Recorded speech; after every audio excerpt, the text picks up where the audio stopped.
They say love blinds us to the truth. What they don't tell you is how willingly we surrender our sight, how eagerly we trade clarity for comfort, vigilance for validation. I should have noticed the patterns sooner, the locked drawer in his desk, the way he sometimes stared through me rather than at me, the collection of small, precise tools he claimed were for work projects. But we see what we want to see, until reality forces our eyes open. By the time I found the box, I was already living inside the architecture of his design. I just didn't know it yet. The first time I noticed something wrong with Daniel was on an ordinary Tuesday in March. We had been dating for 14 months. I was folding laundry when my phone buzzed with a message from my sister, Maya. Just saw Daniel downtown with some blonde. Thought you should know. I stared at the screen, the familiar knot of jealousy forming in my stomach. Daniel had told me he was working late at the architecture firm. I sent him a casual text asking about his day. His response came quickly. Swamped with the Westlake project? Won't be home until 9. Miss you, Eliza. The lie settled in my chest like a stone. That night, when he came home smelling of unfamiliar cologne, I said nothing. Instead, I watched him more carefully, collecting inconsistencies like small, sharp pebbles in my pocket. Daniel Frost had entered my life at precisely the right moment, 3 months after a devastating breakup, when I was vulnerable and adrift. He was everything Jeremy wasn't: attentive, stable, meticulous. An architect with his own firm, he lived in a modernist house he designed himself in the wooded outskirts of town. The first time he brought me there, I marveled at the clean lines, the thoughtful spaces, the precision of it all. Every element has a purpose, he explained, guiding me through rooms of calculated beauty. Nothing exists without intention. I moved in after 6 months. It seemed fast, but Daniel made decisions with such certainty that I found myself swept along in his wake. He cleared exactly half the closet for my things, reorganized the kitchen to accommodate my cooking habits, and gave me the smaller of 2 offices for my freelance graphic design work. Make it yours, he said, kissing my forehead. But now, looking back, I realize he had merely allocated me space within parameters he had already defined. The incident with the blonde woman downtown might have faded from memory if not for what happened the following week. While searching for tape in Daniel's office, I found a drawer filled with photographs of me, dozens of them, all candid shots I had no recollection of him taking. Me sleeping. Me working at my desk. Me walking to my car. The timestamps showed they spanned months before we'd even met. My hands trembled as I carefully replaced everything and closed the drawer. That night, I lay beside him in bed, studying his profile in the darkness, wondering who exactly I had given my heart to. I began cataloging his peculiarities, the way he disappeared into his workshop in the basement for hours, how he meticulously measured and logged my medications when I had a brief illness, his detailed knowledge of my schedule and whereabouts without my having told him. When questioned, his answers were always reasonable, his manner unperturbed. I noticed you were running low on your antihistamines, he would say, or, I thought you mentioned having lunch with Maya today. Each explanation was plausible, and yet collectively they formed a mosaic of surveillance that I couldn't ignore. Still, I said nothing. Part of me didn't want to know the truth. Part of me feared I already did. Summer arrived with unusual heat. Daniel grew more distant, spending long evenings in the basement workshop that remained locked whenever he wasn't there. A surprise, he would say with a smile that never quite reached his eyes. You'll see when it's finished. I began having headaches, dull, persistent throbs behind my eyes that painkillers barely touched. Sometimes I would find myself standing in rooms with no memory of having entered them, or staring at my reflection in the bathroom mirror, not quite recognizing the woman looking back. In late July, Daniel announced he needed to attend a conference in Chicago for 3 days. Once his car disappeared down the driveway, I immediately went to his workshop door. The lock was simple. I had it open in minutes using a tutorial I'd found online. The workshop was immaculate, like everything in Daniel's world. Tools hung on pegboards in perfect alignment. Drawers were labeled with his precise handwriting. A large workbench dominated the center of the room, its surface empty except for a cutting mat and a magnifying lamp. I opened drawers methodically, finding nothing unusual until I reached a cabinet beneath the workbench. Inside was a box, wooden, hand-carved with intricate patterns. My fingers traced the edges, finding the small brass latch that held it closed. Inside, nestled in velvet, were the dolls. 5 small figures, each about 6 inches tall, with jointed limbs and finely detailed clothing. They had been handcrafted with astonishing skill, their tiny outfits replicas of real clothes I recognized. But it was the faces that made my blood freeze, photographs of human faces, carefully cut out and attached to the dolls' heads. I recognized Jeremy, my ex-boyfriend. Next to him was Maya, my sister. Then my closest friend, Rachel. The fourth doll wore my mother's face, her expression somber from what I recognized as a funeral photo taken years ago. The fifth doll wore my face, the image taken from a selfie I'd posted just before meeting Daniel. But unlike the others, mine had been altered. A thin red line had been drawn across the neck, and my name, which had been written on the doll's foot in Daniel's precise handwriting, had been scratched out violently. I dropped the doll as if it had burned me, backing away from the box. My heel caught on something, another box, shoved under a side table. Larger, heavier. I knelt and pulled it out, my hand shaking so badly I could barely lift the lid. Inside was a sixth doll, incomplete.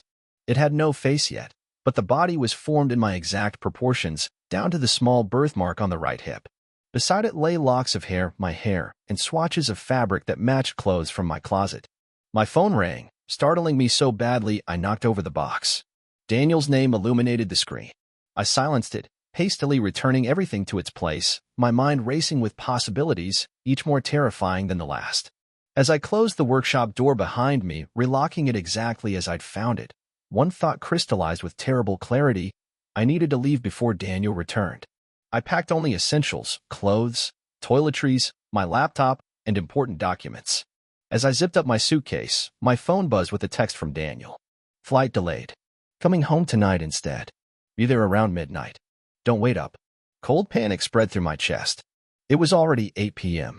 I needed to be gone before he returned. I called Maya, but her phone went straight to voicemail. Same with Rachel. My mother lived 3 states away. With mounting desperation, I booked a room at a motel on the edge of town, using cash withdrawn earlier that day. As I loaded my car, a neighbor walked by with her dog. Mrs. Winters had always been kind to me, bringing over cookies when I first moved in. Eliza, heading out for a trip? She called, her friendly face creased with curiosity. Just overnight, I lied. Visiting Maya. Oh, lovely. I just saw her earlier today at the grocery store with Daniel. Such a nice young man. I froze. Today? You saw Maya with Daniel today. Mrs. Winters nodded, her dog pulling at the leash. Around noon, I think. They seemed deep in conversation by the produce section. Daniel was supposed to be in Chicago, and Maya hadn't mentioned meeting him, nor had she returned my increasingly frantic calls. I thanked Mrs. Winters and hurried back inside, my escape plan crumbling. Why would Daniel lie about being in Chicago? Why would Maya meet him secretly? The dolls flashed in my mind, Maya's face, my scratched-out name. My headache returned with vengeful intensity. I stumbled to the bathroom for painkillers, catching my reflection in the mirror. Something about my own face seemed wrong, slightly asymmetrical, the eyes not quite focused. I leaned closer, examining the small scar near my hairline from a childhood fall. Except the scar wasn't there.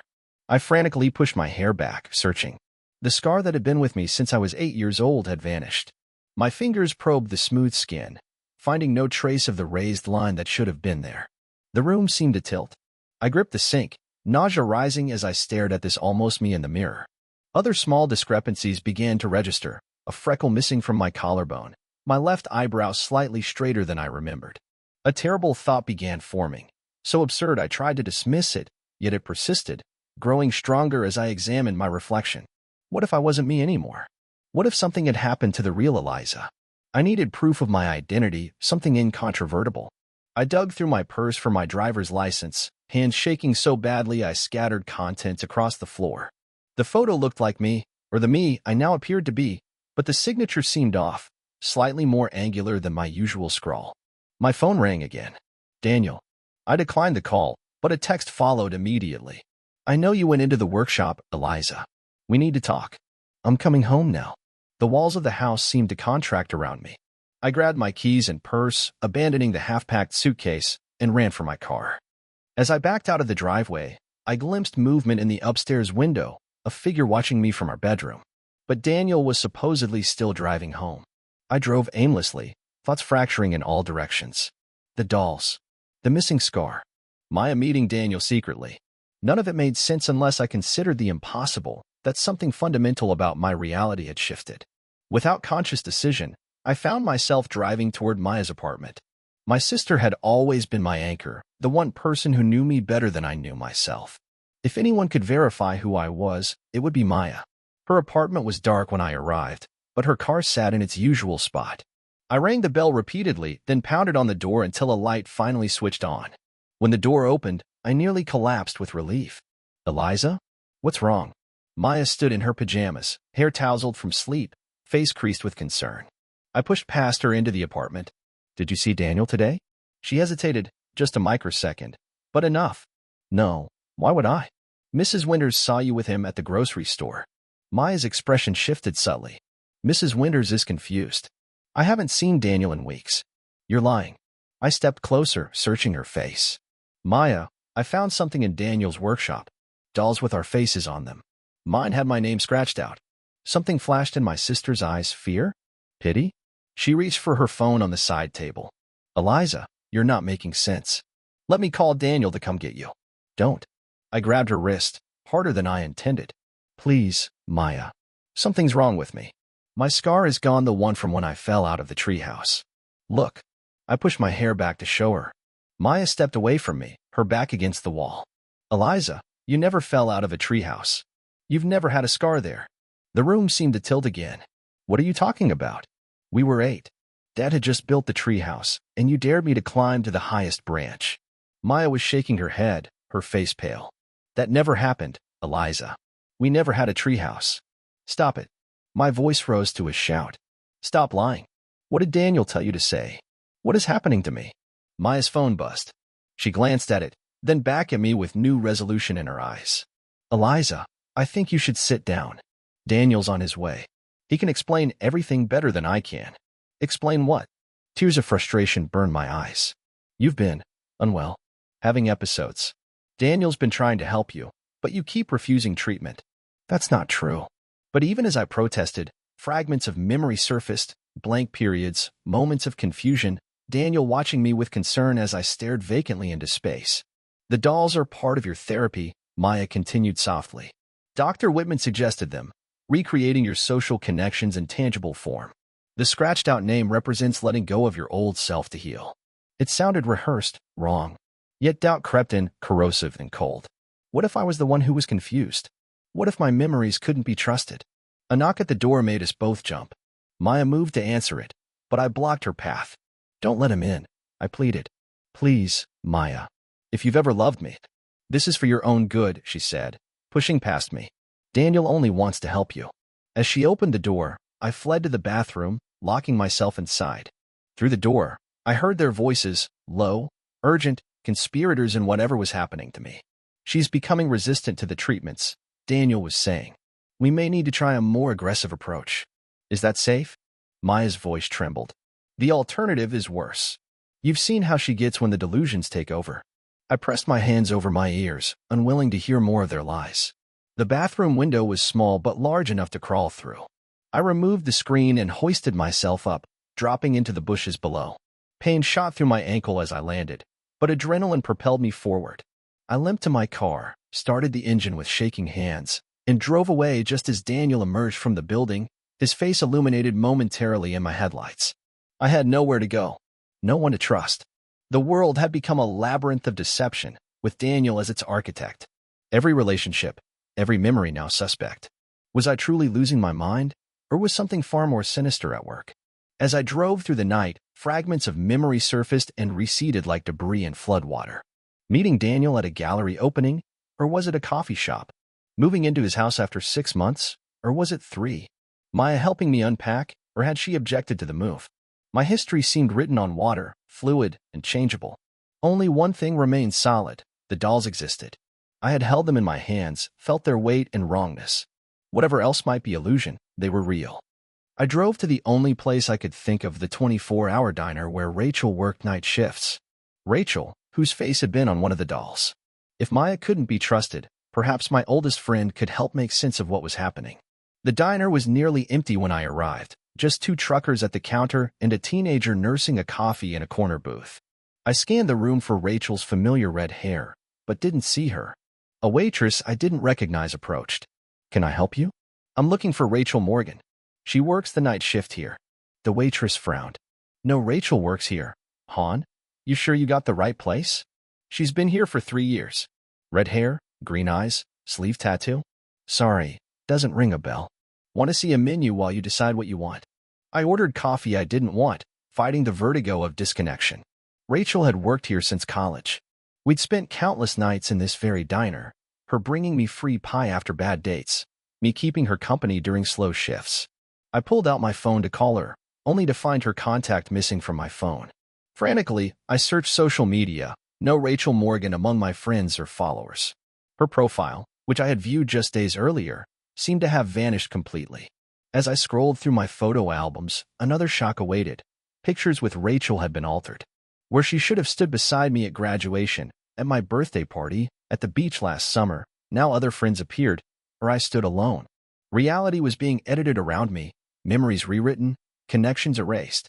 Just like the dolls, faces replaced, names scratched out. My coffee arrived, and with it a new determination. I couldn't trust my memories, my relationships, perhaps not even my identity. But I could follow the evidence, starting with the most tangible proof, the dolls themselves. I needed to return to Daniel's house and retrieve them. Without that physical evidence, I had nothing but my increasingly unreliable perceptions to guide me. The house was dark when I returned, no sign of Daniel's car in the driveway. I used my key to enter silently, moving through the familiar space that now felt like a stage set, designed to look like a home but missing the essential truth of one. The workshop door remained unlocked from my earlier intrusion. Heart pounding, I made my way downstairs, using only my phone's flashlight to guide me. Everything looked unchanged, the workbench, the tool wall, the cabinets.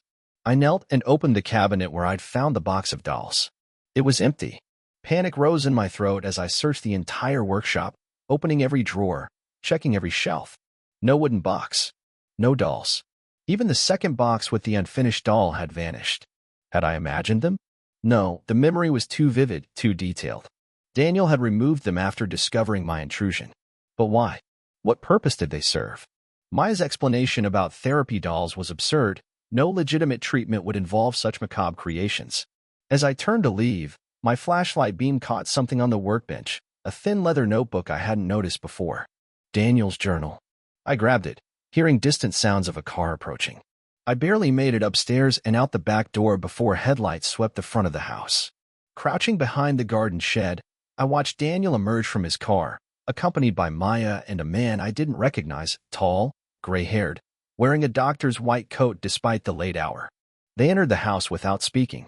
Once the door closed behind them, I ran to my car parked down the street and drove to the motel I'd booked earlier, desperate to examine the journal away from Daniel's sphere of influence.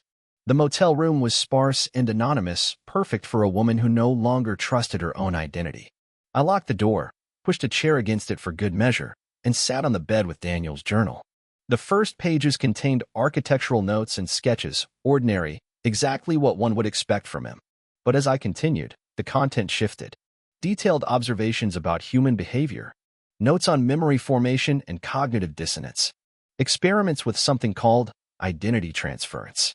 My hands trembled as I read entry after entry, the clinical language gradually revealing a monstrous project. Subject E continues to integrate the implanted memories with minimal resistance. The physical alterations have been accepted without conscious recognition. Replacement of peripheral connections proceeding according to schedule, subjects M, and are successfully reconditioned. Subject J proved incompatible and has been removed from the project. Jeremy, my ex-boyfriend. Removed from the project. The words chilled me to the bone. The doll methodology remains effective for visualization and planning purposes. The sympathetic connection between representation and subject facilitates the transference process. However, security protocols must be enhanced to prevent discovery before completion. With growing horror, I pieced together the truth. Daniel wasn't changing my memories. He was changing me, physically and psychologically, into someone else. The missing scar, the subtle alterations to my appearance, the implanted memories, the gradual replacement of people who knew the real me. All part of some incomprehensible transference process. But who was I becoming? Or rather, who was becoming me? The final pages of the journal held the answer. Drawings of a woman who looked almost exactly like me, but with subtle differences, the very differences I had begun noticing in the mirror. Notes about someone named Elizabeth Carey, whose identity was being systematically mapped onto my own. The last entry, dated just 3 days ago, made my blood run cold. Final phase ready to initiate. Once complete, nothing of the original Eliza Moore will remain. Elizabeth's consciousness will fully inhabit the prepared vessel, with no memory of the transition. The architectural principle applied to its ultimate expression, the redesign of human identity itself. My name was Eliza Moore, not Elizabeth Carey, but my driver's license now read Elizabeth Moore. A hybrid, a transition state between who I had been and who I was being forced to become. A vessel, that's all I was to Daniel. A container to be emptied of self and refilled with someone else. The dolls weren't representations, they were blueprints. The scratched-out name on my doll signified my scheduled erasure. I felt a scream building inside me, but couldn't release it. If I started, I might never stop. Instead, I turned to the final page of the journal, a photograph paper-clipped to the inside back cover. A woman who could have been my twin smiled at the camera, her arm around Daniel. The background showed a beach I'd never visited, though memories of it had begun appearing in my mind recently. False recollections of walks along that shore, the feel of that sand between my toes. I turned the photo over. Written in Daniel's precise handwriting, Elizabeth and me, Puerto Vallarta, 2021. The last vacation. Beneath it, in different handwriting, presumably Elizabeth's, until we find a way to be together again. All my love. The truth crashed over me like a wave. Elizabeth, the real Elizabeth, was dead, and Daniel was trying to bring her back, using me as the vehicle for her return. My phone rang, startling me so badly I dropped the journal. Daniel's name on the screen. I declined the call, but a text followed immediately. I can explain everything, Eliza. The dolls aren't what you think. You're unwell, but we can help you. Dr. Whitman is with me. Please come home. Another text. This one from Maya. Please listen to Daniel, sis. We're all worried about you. The dolls are just part of your art therapy. Remember? You started making them last year during your recovery. Recovery from what? Another lie, another fabricated memory they were trying to implant. I turned off my phone, needing silence to think. If I couldn't trust my memories, my appearance, or the people who claimed to love me, what remained? What evidence could I gather that couldn't be manipulated or explained away? I needed to find Jeremy, the incompatible subject who had been removed from the project. If Daniel had failed to recondition him, he might still remember the real me. But first, I needed proof that Elizabeth Carey had existed and was no longer alive. Something independent of Daniel's journal, which could itself be an elaborate prop in this gaslighting campaign. I turned my phone back on and searched for Elizabeth Carey death. Thousands of results, none seeming relevant. I refined the search. Elizabeth Carey architect Daniel Frost. A single obituary appeared from 2 years ago. Elizabeth and Carey, 29, beloved daughter of Robert and Catherine Carey, passed away unexpectedly on March 17, 2022. A talented artist and devoted partner to Daniel Frost, Elizabeth brought joy and creativity to all who knew her. Private services were held. No cause of death. No details. Just as Daniel would want it. Minimizing public information while he worked on his monstrous project. I found a social media profile that had been converted to a memorial page. The photos showed the woman from Daniel's journal photo. With each image, my nausea grew. Her smile, her posture, her style, all were becoming mine. Or rather, I was becoming hers. One photo showed Elizabeth at an art exhibition, standing proudly beside a sculpture. The caption read, "First showing at the Meridian Gallery. Daniel, thank you for believing in my vision." The Meridian Gallery. That's where I thought I'd met Daniel, at a gallery opening. But it wasn't my opening. It was hers. The memory had been implanted, a piece of her life inserted into mine. How much of me was already gone? How much was already her? The boundaries of my identity felt as fragile as smoke, dispersing even as I tried to grasp them. A knock at the motel room door sent me scrambling for the bathroom, heart pounding painfully against my ribs. "Ms. Moore." A man's voice, unfamiliar. "Management. Everything all right in there? Your car's been reported as associated with a missing person." They had found me. Somehow Daniel had tracked me here. I searched frantically for an escape route, but the bathroom window was too small, the drop to the parking lot below too far. Another knock, more insistent. "Ms. Moore? I need to confirm you're okay, or I'll have to open the door." I had seconds to decide. Run, hide, or confront. None seemed survivable. Then a new thought surfaced, so absurd it might just work. If Daniel was trying to turn me into Elizabeth, why not use that? I took a deep breath, straightened my clothes, and opened the door with a practiced smile. I'm so sorry for any concern. There's been a misunderstanding. I'm Elizabeth Carey Frost, not Eliza Moore. The manager, a balding man in his 50s, looked confused. But the car is registered to Eliza. Yes. She's my cousin. She's been staying with us while dealing with some mental health issues. She took my car without permission earlier, but my husband found hers here. He's very worried about her. The lies came easily, as if I'd been preparing them all my life, or as if parts of Elizabeth were already functioning within me, providing the conviction my words needed. Your husband reported her missing, the manager said, still suspicious. Yes, Daniel's terribly concerned. She's been having delusions, you see. Paranoid thoughts. Dr. Whitman, her psychiatrist, thinks she might be dangerous to herself. The manager's expression softened with understanding. My sister went through something similar. Tough situation. Very tough. If you see her, she looks quite like me, family resemblance. Please don't confront her. Just call this number. I wrote Daniel's number on the motel notepad. She needs professional help. He took the paper with a nod. Hope you find her soon, Mrs. Frost. As soon as he left, I gathered Daniel's journal and fled through the back exit, abandoning my car. They would be watching it now. I needed new transportation, a new plan, a way to prove who I was before nothing remained of Eliza Moore. As I walked along the dark highway, thumb out for a ride that might never come, one thought sustained me. I would find Jeremy. If he had resisted Daniel's reconditioning, he might be the one person who remembered the real me, and the key to stopping whatever process was erasing me from existence. The trucker who picked me up introduced himself as Lou and asked few questions, for which I was grateful. I told him I was heading to Lakewood, the next town over, where Jeremy had moved after our breakup. Family trouble, I explained when he asked why I was hitchhiking in the middle of the night. He nodded as if this explained everything and turned up the radio. As dawn broke, Lou dropped me at a truck stop on the outskirts of Lakewood. I thanked him and headed for a diner across the street, needing coffee and a plan. Jeremy had worked at Lakewood Community College, at least, that's what I remembered. But how much of my memory could be trusted now? I borrowed the diner's phone to call the college, claiming to be a potential employer seeking verification of Jeremy's employment. The administrator who answered confirmed that Dr. Jeremy Wells worked in the psychology department. The relief nearly buckled my knees. At least this memory was real. With directions from the waitress, I made my way to the college campus, arriving just as morning classes were getting underway. The psychology department occupied the third floor of a red brick building at the north end of campus.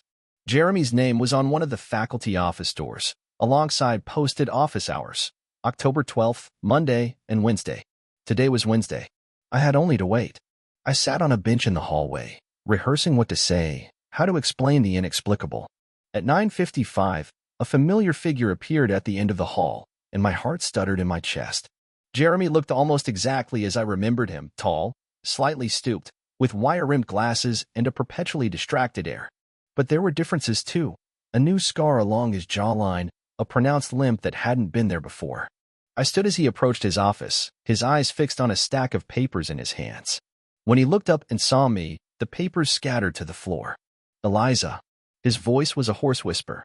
Is that really you? Before I could answer, he grabbed my arm and pulled me into his office, locking the door behind us. The small room was cluttered with books and papers, posters of brain scans decorating the walls. Jeremy backed away from me, putting his desk between us.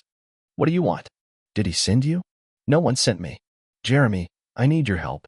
Something's happening to me, something Daniel is doing. At Daniel's name, Jeremy's face hardened. So you're still with him? Yes.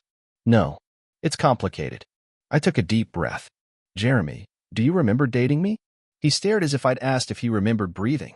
Of course I remember. 2 years, 3 months, and 17 days. Ended when you met him. And you remember how we met? At the bookstore on Maple, reaching for the same copy of A House of Leaves. No. Jeremy frowned. We met in my cognitive psychology class. You were auditing it for your graphic design project on educational materials. Another discrepancy. Another memory I couldn't trust. What about my sister, Maya? Do you know her? I've never met your sister. You two weren't speaking when we were together. Some falling out over your parents will. My parents were both alive in my memories. But were those memories real or implanted? Jeremy, what happened to your face? And your leg? His hand went to the scar automatically. You know damn well what happened. Your boyfriend happened. After you disappeared, I started asking questions. Daniel didn't appreciate it. His warning was quite persuasive. I disappeared? My voice sounded distant to my own ears. Jeremy studied me with new intensity. 3 months ago, you called me in a panic, saying you'd found something in Daniel's workshop. Then nothing. When I went to the police, they showed me evidence that you'd moved to Portland. Emails from you, photos on social media.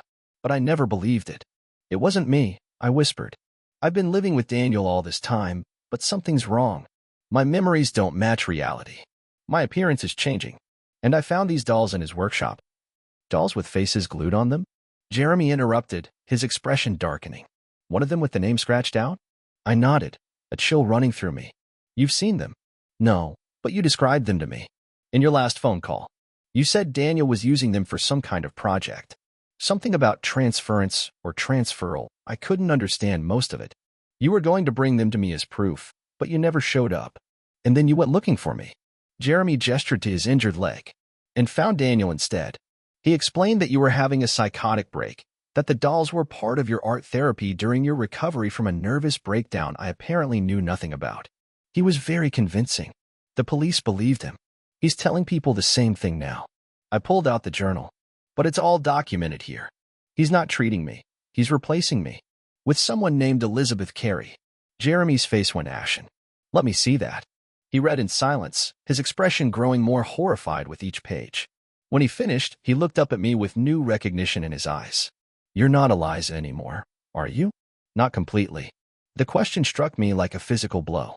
What do you mean? Your mannerisms, your speech patterns, they're different. Similar enough that I thought you were her, but now that I'm looking. He shook his head. How much do you remember about our relationship? The specifics, not the general outline. I tried to recall details, conversations, arguments, intimate moments, but found only vague impressions, story-like memories without the texture of lived experience. Not much, I admitted. It's like remembering a movie I watched rather than something I lived. Because those memories aren't fully yours anymore. Jeremy's voice was gentle but devastating. Daniel is overriding you, replacing your memories, your mannerisms, even your physical characteristics if this journal is accurate. The Eliza I knew had a small scar here. He touched his hairline in the exact spot where my missing scar should have been. Then who am I now? The question felt torn from some essential part of me.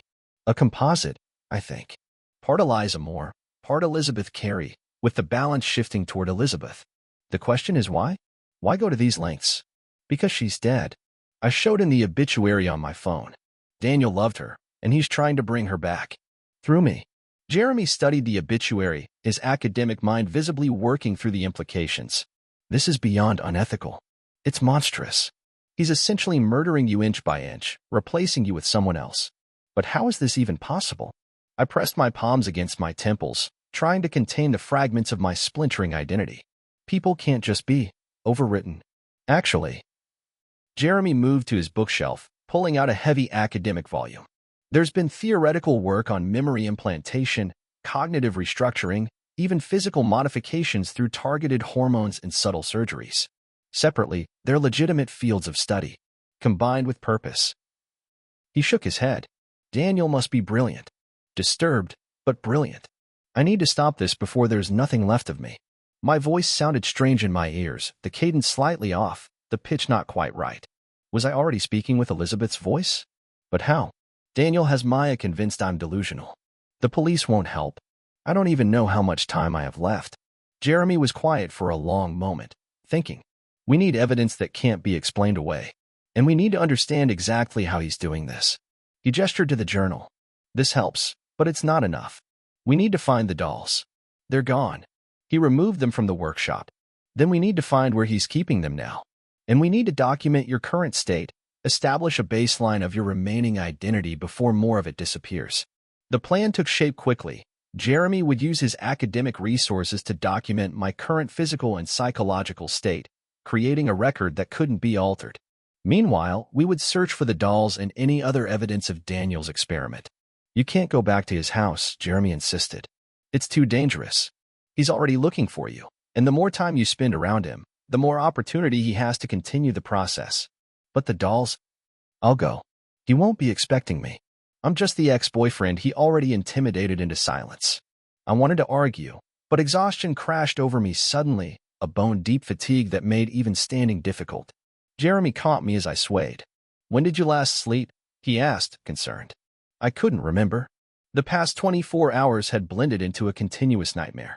You need rest, Jeremy said, guiding me to his small couch in the corner of his office. I have back-to-back classes, but you can stay here. The door locks from the inside. I can't sleep. What if I wake up with more of me gone? Jeremy's face softened with compassion. I'll give you a recorder. Document everything you can remember about being Eliza. Childhood memories, personal preferences, private moments, anything distinctly yours. It might help anchor your identity. He set up the recorder, then reluctantly left for his class, promising to return in 2 hours. As the door closed behind him, I pressed the record button and began the strange process of documenting my own existence before it disappeared completely. My name is Eliza Moore. I was born on April 12, 1994, in Falmouth, Massachusetts. My parents are Thomas and Laura Moore. My sister is Maya Moore. My first pet was a goldfish named Captain Hook. I spoke until my voice grew hoarse, recounting every detail I could remember of my life before Daniel. Some memories came easily, vivid, and textured. Others seemed distant, as if viewed through frosted glass. And some, terrifyingly, seemed to belong to someone else entirely, memories of places I'd never been, people I'd never met. Elizabeth's memories, infiltrating mine like invasive roots cracking through concrete. I was describing my college graduation when the office door opened. I jumped, expecting Jeremy, but instead found myself facing a campus security officer. Ms. Moore? I need you to come with me, please. My heart sank. Did Professor Wells send you? No, ma'am. Your sister and a Dr. Whitman are here. They're very concerned about you. They had found me. Somehow, they had tracked me to Jeremy's office. I grabbed the recorder and Jeremy's phone, searching for an escape route, but the security officer blocked the only door. Please, you don't understand, I began. I'm not. They explained your condition, ma'am. It's all right. We just want to help you get home safely. As he stepped toward me, I made a desperate decision. I slammed the heavy psychology textbook Jeremy had left on his desk into the officer's stomach. As he doubled over, I shoved past him into the hallway and ran directly into Daniel. Eliza. His voice was calm, concerned, the perfect simulation of a worried partner. Thank God we found you. You had us terrified. Behind him stood Maya and an older man I assumed was the mysterious Dr. Whitman. Maya's eyes were red from crying, her expression a mixture of relief and worry that seemed entirely genuine. Stay away from me. I backed up, clutching the recorder like a weapon. I know what you're doing. I read your journal. Daniel's expression didn't change, but something cold flickered in his eyes. Eliza, you're confused. There's no journal. You're experiencing a paranoid episode, part of your condition. Stop lying. I shouted, drawing the attention of students passing in the hallway. You're trying to turn me into Elizabeth. You're erasing me. Dr. Whitman stepped forward, his manner precisely calibrated to project professional concern. Elizabeth is your birth name, Eliza. You've been rejecting it as part of your dissociative state. These delusions about being erased are manifestations of your identity disorder. No. I shook my head violently. My name is Eliza Moore. Elizabeth Carey is dead. You're trying to bring her back through me. Maya moved toward me, hands outstretched placatingly. Sis, please. You're scaring me. This is just like last year, when you thought the neighbors were replacing your things. Remember? Dr. Whitman helped you through it. Last year? But I had no memory of any paranoid episode, any Dr. Whitman. Unless those memories had been selectively erased, replaced with fabricated normalcy. Or unless they were telling the truth, and I truly was delusional. Doubt crept in, insidious and cold. What if this was all happening in my mind? What if the journal, the dolls, the whole conspiracy was an elaborate construction of a damaged psyche? Daniel seemed to sense my uncertainty. He took a careful step toward me. Come home, Eliza. Let us help you. Dr. Whitman has your medication. No medication. I continued backing away. Where's Jeremy? What did you do to him? Professor Wells is teaching his cognitive psychology class, Dr. Whitman said smoothly. He's the one who called us, concerned about your state when you appeared in his office making disturbing claims. Jeremy had betrayed me? No, that couldn't be right. They were lying. They had to be lying. But as I glanced around the crowded hallway, I saw only concern and wariness in the faces watching our confrontation. To them, I must have looked exactly like what Daniel claimed, a disturbed woman in the grip of paranoid delusions. "I'm not going anywhere with you," I said, my voice steadier than I felt. "I have proof." I held up the recorder. My memories. The real ones. Daniel's expression didn't change, but his eyes fixed on the recorder with dangerous intensity. "Eliza, please give that to me. Your private thoughts shouldn't be exposed like this. Stay back." I fumbled with Jeremy's phone, trying to call for help, but my fingers trembled too badly to operate it. Dr. Whitman turned to the security officer, who had recovered from my attack. "She's experiencing a severe episode. We need to get her to a secure environment before she hurts herself or others." The officer nodded and reached for my arm. I jerked away, colliding with a student carrying a coffee. The hot liquid splashed across my shirt, momentarily distracting me. It was all the time they needed. Dr. Whitman moved with surprising speed for his age, one hand gripping my arm while the other administered an injection I never saw coming. The needle stung briefly, then warmth spread through my veins. "What did you?" My words slurred as the sedative took effect. The recorder slipped from my numbing fingers, caught deftly by Daniel before it hit the floor. As darkness closed in, I saw Jeremy running down the hallway toward us, his face contorted with alarm. Too late. Always too late. "I'm sorry," I tried to tell him as my knees buckled. "I'm sorry I'm disappearing." Then nothing. I awoke in stages, consciousness returning in fragmented bursts like a poorly edited film. White walls. The antiseptic smell of a medical facility. The distant murmur of professional voices. My limbs felt impossibly heavy, my thoughts syrupy and slow. When I tried to move my hands, I discovered they were restrained at my sides. A hospital room, but not a normal one. No windows. No television. No call button within reach. A psychiatric hold room, designed for patients who might harm themselves or others. Memories of the confrontation at Jeremy's office filtered back slowly. Daniel had found me. There had been an injection. And before that. I frowned, trying to grasp the slippery threads of memory. I had been running from Daniel. Because of something I'd found. Something disturbing. Dolls. Dolls with faces glued on them. The memory surfaced with sudden clarity, bringing others in its wake. The workshop. The journal. Elizabeth Carey. "You're awake." Maya's voice came from beside the bed. She looked exhausted, dark circles beneath her eyes. "How are you feeling?" "Where am I?" My voice scraped painfully in my dry throat. "Lakewood Psychiatric Center. You're on a 72-hour hold after your episode at the college." She offered me a cup of water with a straw, helping me drink despite my restraints. "It wasn't an episode," I said when I could speak again. "You know it wasn't. Daniel is doing something to me, something terrible." Maya's expression crumpled with grief. "Oh, Eliza. I'd hoped you'd be clearer after the medication." Dr. Whitman said it might take time for the delusions to subside. "They're not delusions." I struggled against the restraints.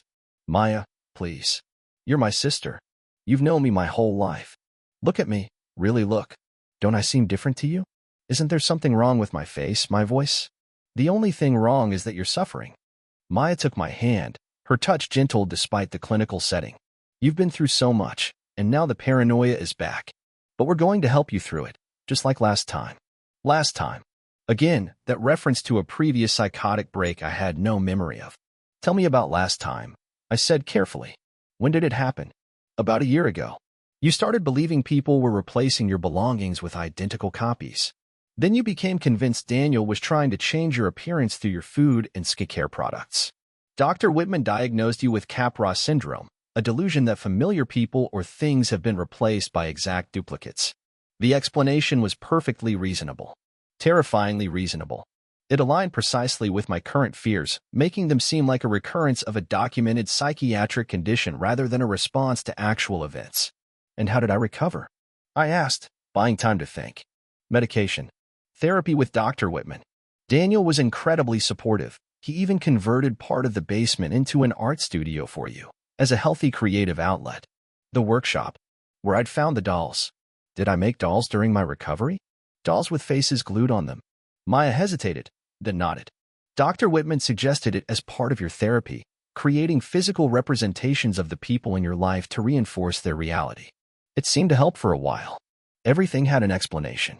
A perfect, airtight explanation that made me the unreliable one, the broken one, the one whose perceptions couldn't be trusted. But the journal.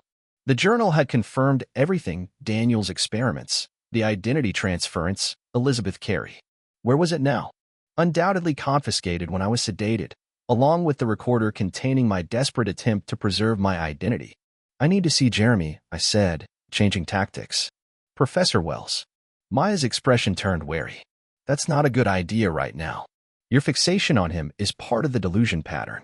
Fixation? He's my ex-boyfriend. Maya looked genuinely confused. Eliza, you've never dated Jeremy Wells. He was your cognitive psychology professor in college. You barely knew him outside of class. The room seemed to tilt. Another fundamental piece of my history, erased and rewritten. How much more had they changed while I was unconscious? How much of me had been overwritten in those missing hours? I don't believe you, I said, but doubt had crept into my voice. We dated for over 2 years. That was Daniel, Maya said gently. You've been with Daniel since your junior year of college. Jeremy Wells was just your professor. I closed my eyes, trying to recall specific memories of my relationship with Jeremy. They came in disjointed fragments, like scenes from a movie I'd watched long ago, lacking the visceral quality of lived experience. Had they always been that way?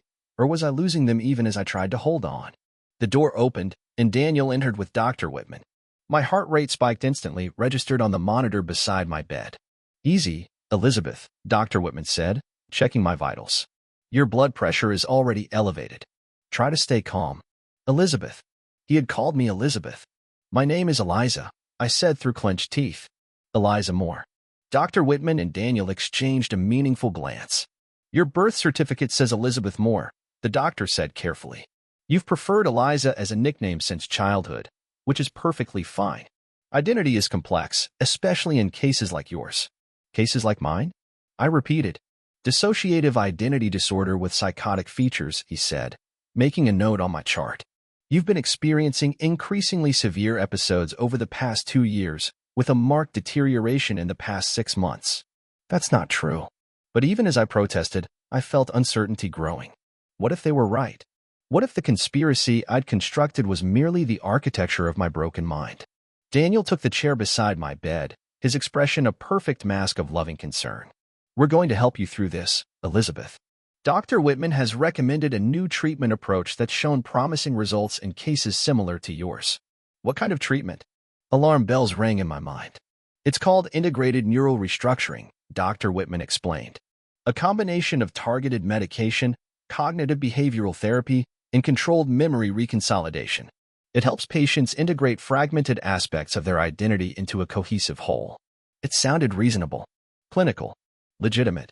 But the words in Daniel's journal flashed through my mind. Final phase ready to initiate. Once complete, nothing of the original Eliza Moore will remain. I don't consent to any treatment, I said firmly. I want to be released. I'm afraid that's not possible right now, Dr. Whitman said. You're on an involuntary hold after threatening a security officer. And given your history, the court has already appointed Daniel as your medical proxy when you're in crisis. They had thought of everything. Every angle covered. Every potential objection anticipated and neutralized. I was trapped in a perfect cage of their design. I'd like to speak with my sister alone, I said, grasping at the one potential ally in the room. Of course. Dr. Whitman nodded, gesturing for Daniel to follow him. We'll give you a few minutes before we begin the first treatment session. When they'd gone, I turned to Maya, desperation making my voice raw. Please help me. Whatever they're telling you, it's not true. I'm not Elizabeth. I'm Eliza, your sister, Maya. We grew up together in Falmouth. Mom used to take us to the beach every Sunday, even in winter. You hated the sound of seagulls. You still do. Remember? Maya's eyes filled with tears. I remember, Eliza. Of course I remember. Then help me get out of here before they erase what's left of me. My sister looked torn, glancing nervously at the door. Dr. Whitman says this is the delusion talking. That you're mixing real memories with false ones. Did we have a treehouse as kids? Did I fall from it when I was 8? Did I have a scar here? I tried to indicate my hairline despite the restraints. Maya hesitated. Yes, there was a treehouse. And you did fall. But you never had a scar, Eliza.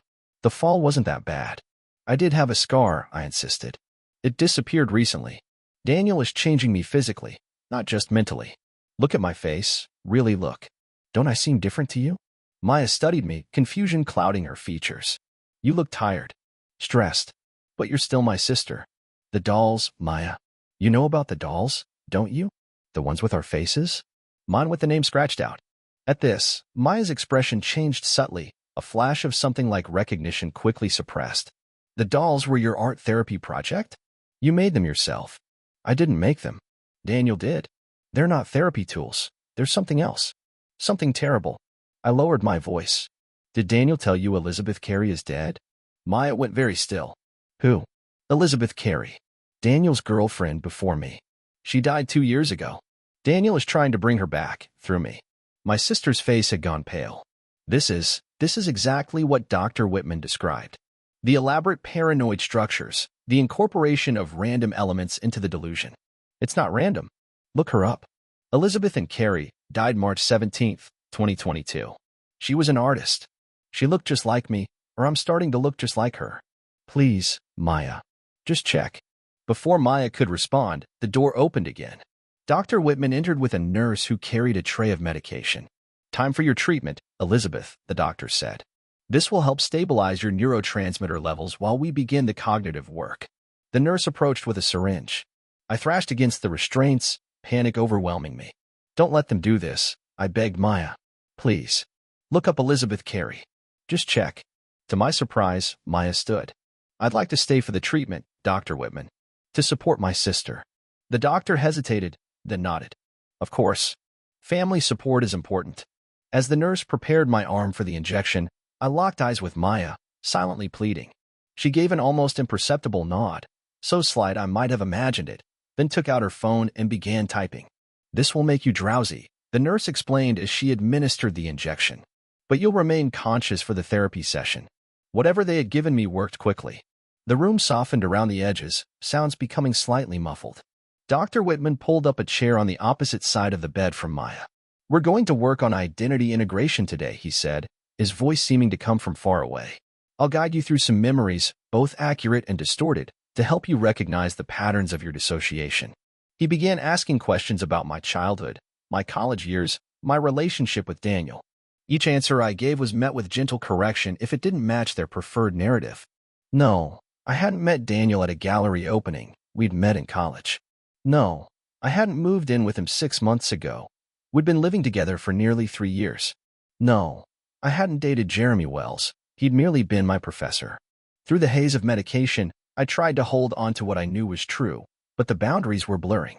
Their version of events began to sound plausible, familiar, as if I were remembering them rather than hearing them for the first time. As Dr. Whitman continued his methodical dismantling of my reality, I noticed Maya staring at her phone, her face drained of color. She'd found something that had shaken her. Dr. Whitman, she interrupted suddenly. I'm not feeling well. Could we take a short break? I need some air. The doctor frowned. We're at a crucial juncture in Elizabeth's therapy. Perhaps you could step out and return now. No, Maya said firmly. I need to speak with you privately. About Elizabeth's treatment. Something in her tone made the doctor pause. He nodded reluctantly. A brief recess, then. Nurse Patel will remain with the patient. As they left the room, Maya gave me a meaningful look. She had found something, evidence that couldn't be explained away by their carefully constructed narrative. The nurse checked my vitals in silence. Through the fog of sedation, I tried to prepare myself for whatever would come next. If Maya had found proof of Elizabeth Carey's existence, of Daniel's deception, would it be enough? Or had the treatment already progressed too far, replacing too much of me with her? When the door reopened several minutes later, only Maya entered. Her expression was unreadable. Where's Dr. Whitman? The nurse asked. He needed to consult with Dr. Frost about a change in the treatment plan, Maya said smoothly. He asked me to sit with my sister while you help him locate the appropriate files. The nurse looked uncertain. I'm not supposed to leave the patient unattended. She's not unattended. I'm here. Maya's tone brooked no argument. It's just for a few minutes. After a moment's hesitation, the nurse nodded and left. As soon as the door closed, Maya rushed to my bedside, already working on the restraints. You were right, she whispered urgently. Elizabeth Carey existed. She died 2 years ago. She was Daniel's fiancée, and she was an artist, and she looked exactly like you're starting to look. Relief flooded through me. You believe me? I don't know what to believe, Maya said, freeing my right wrist. But I know there's something wrong here. Dr. Whitman isn't in any medical directory I could find. The treatment he's describing doesn't exist in any legitimate psychiatric literature. And when I showed him Elizabeth Carey's obituary, he tried to grab my phone. Where is he now? Unconscious in a supply closet. She freed my left wrist. I didn't know I could hit that hard. We don't have much time before someone finds him or Daniel comes looking. Despite the sedatives, adrenaline was clearing my head. We need to find the dolls. In Daniel's journal. They're the proof we need. They'll be looking for us at his house. Maya helped me sit up, supporting me as dizziness washed over me. Not the house, I said, remembering something from the journal. His firm. The architecture office downtown. There was a reference in the journal to a secondary workspace, where he was conducting the most sensitive phases of the project. Maya nodded. I can get us there. But we need to hurry. You're in no condition to run if security starts looking for you. With Maya's help, I made it out of the bed. My legs felt like rubber, my head spinning from the cocktail of drugs they'd administered. Maya found my clothes in a cabinet and helped me change out of the hospital gown.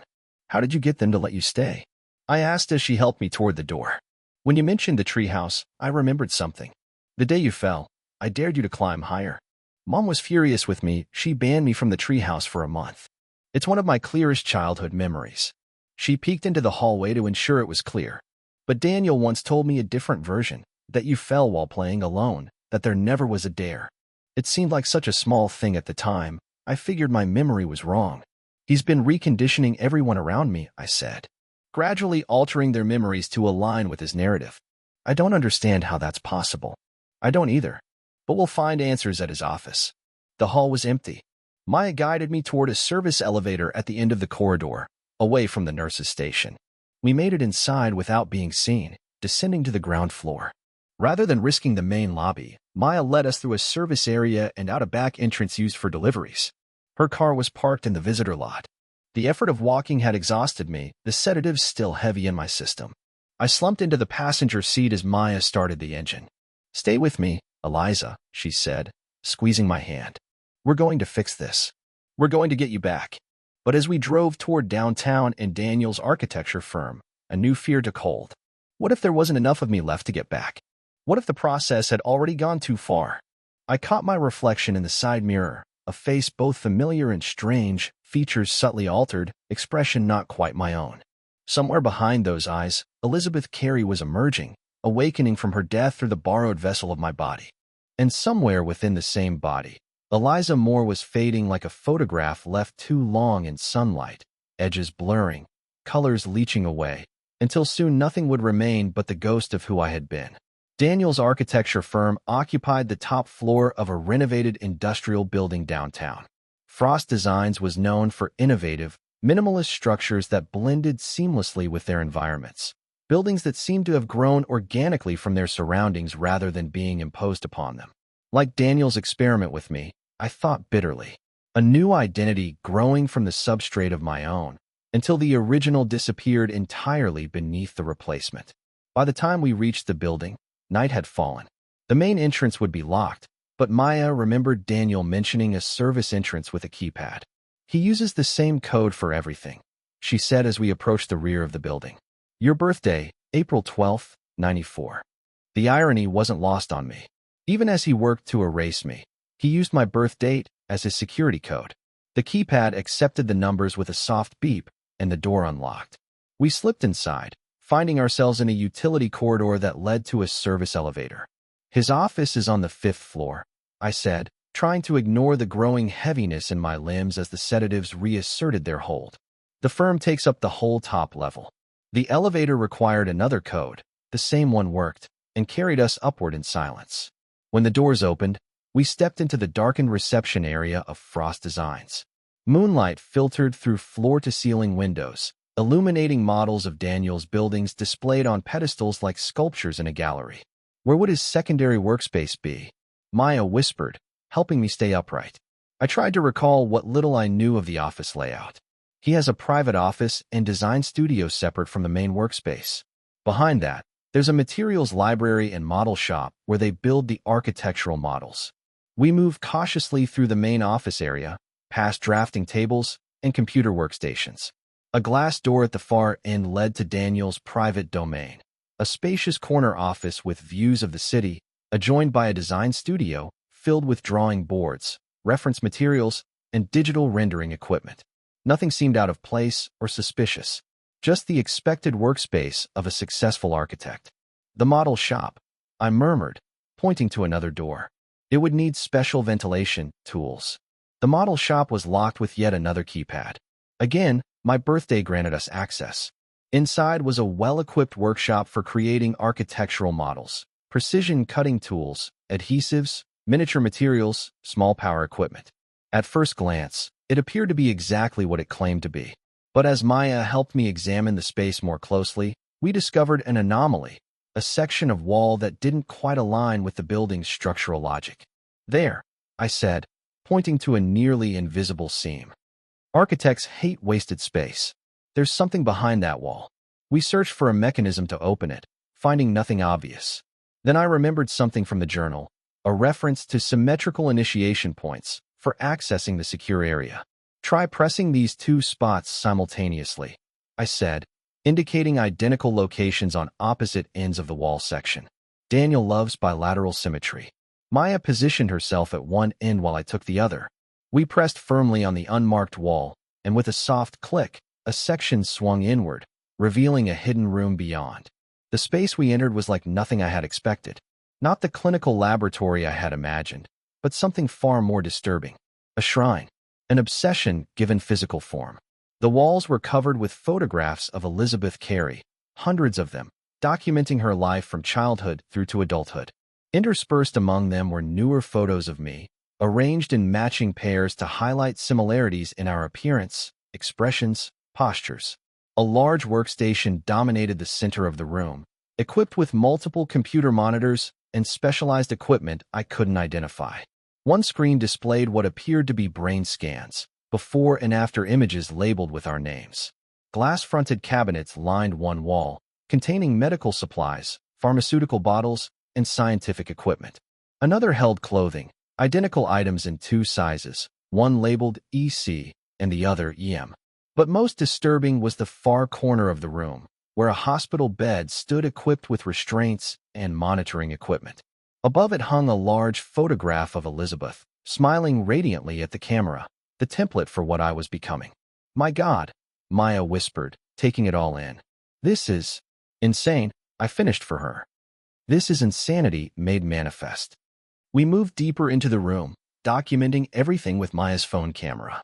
On a side table, we found what we'd been searching for, the wooden box containing the dolls.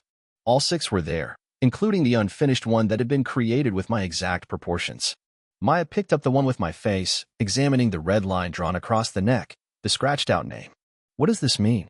Why mark your doll this way? Before I could answer, my attention was caught by a leather-bound book on the workstation, Daniel's journal. I opened it with trembling hands, finding the pages I'd read before, but continuing past where I'd stopped. The final entries chilled me to the bone. The vessel continues to fragment under accelerated treatment. Cognitive dissonance increasing as EC's neural patterns establish dominance. Removal of key EM memories proceeding on schedule, though resistance is stronger than anticipated. Physical transformation 68% complete. Drive W confirms readiness for final phase. Once the vessel's original consciousness is sufficiently weakened, EC's complete neural pattern will be uploaded from storage. The transference conduit is prepared. After tonight's procedure, Elizabeth will finally return to me, fully restored, with only minimal traces of EM remaining as buffer material. The doll methodology has served its purpose, sympathetic connection established and maintained throughout the process. The vessel's discovery of them was unfortunate but ultimately manageable. Her increasing instability has provided perfect cover for accelerated treatment. Tonight, Elizabeth comes home. Maya had been reading over my shoulder, her face growing paler with each paragraph. Eliza, we need to call the police. Now. And tell them what? That my boyfriend is performing some kind of consciousness transfer to turn me into his dead fiancé? They'll think we're both insane. I closed the journal, tucking it into my bag along with the doll bearing my face. We need more. Something that explains how he's doing this. I turned to the computers, searching for files that might detail the process. Most were locked behind passwords, but one terminal remained logged in, perhaps from Daniel's last session.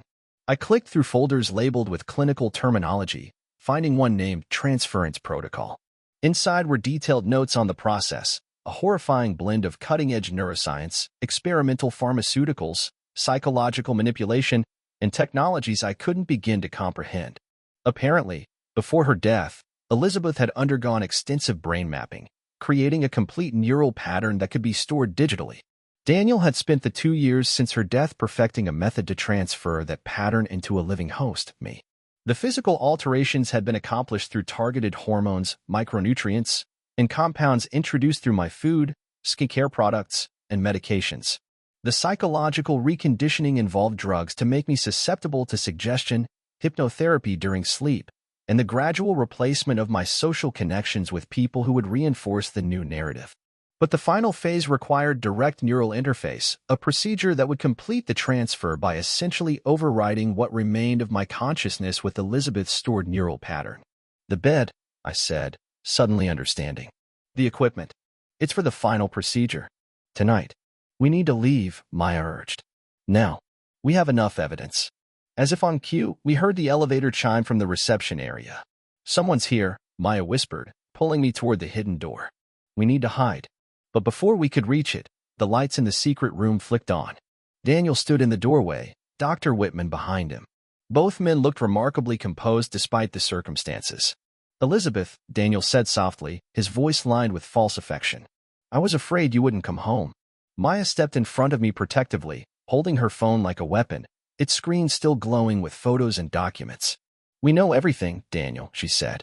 The journal, the transference files, Elizabeth Carey. This isn't therapy, it's erasure. Daniel's expression didn't change, but his eyes moved from the journal in my hand to the open cabinet of dolls, then to the monitors still glowing with their damning data. So you found my sanctuary, he said with a sigh. I suppose it was inevitable. Eliza was always curious, even when she didn't want to be.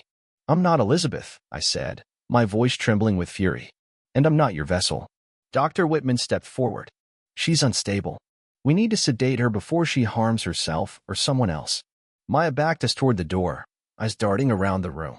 We've already sent the evidence. If anything happens to us, it's over.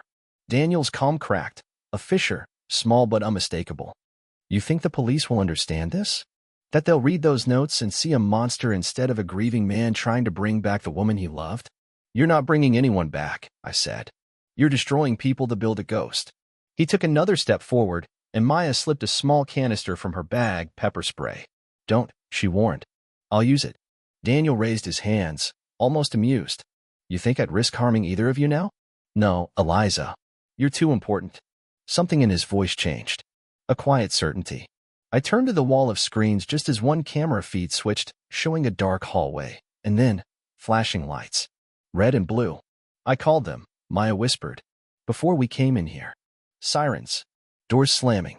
Shouted commands echoed from the floor below. Daniel turned to Dr. Whitman. Destroy the backups. But Maya was already moving. She reached the desk and ripped out a series of USB drives from a panel beneath the terminal. I grabbed the journal and the doll, my doll, and we ran. Behind us, Daniel shouted something, not words, but a sound of pure rage and desperation. As we burst out into the main office space, uniformed officers were already storming in through the front and back. We threw up our hands as a spotlight hit us. Freeze. We're not armed. Maya yelled, holding up the USBs. We have evidence. It took only seconds for the scene to erupt into chaos. Officers pinned Daniel and Whitman to the ground. One of them called for EMTs, subject in a psychiatric break. Another read Miranda rights. Somewhere, Maya was sobbing. But I just stood there, frozen, watching Daniel. Even as he was dragged away, he never took his eyes off me. You'll miss her, he whispered hoarsely. When the rest of her is gone. 6 months later. The house in the woods has been sold. Daniel Frost is awaiting trial on charges ranging from medical fraud to unlawful imprisonment and conspiracy to commit identity theft. Dr. Whitman vanished during a prisoner transfer. A manhunt is ongoing. The dolls are now evidence in federal custody. Maya and I speak daily, though she still watches me sometimes, closely, too closely, as if searching for signs of someone else behind my eyes. Jeremy moved to Oregon. We wrote for a while, but his last letter ended with a question I couldn't answer. How do you know you're still Eliza? I don't. I look in the mirror and see a face I know, but I also remember things I shouldn't.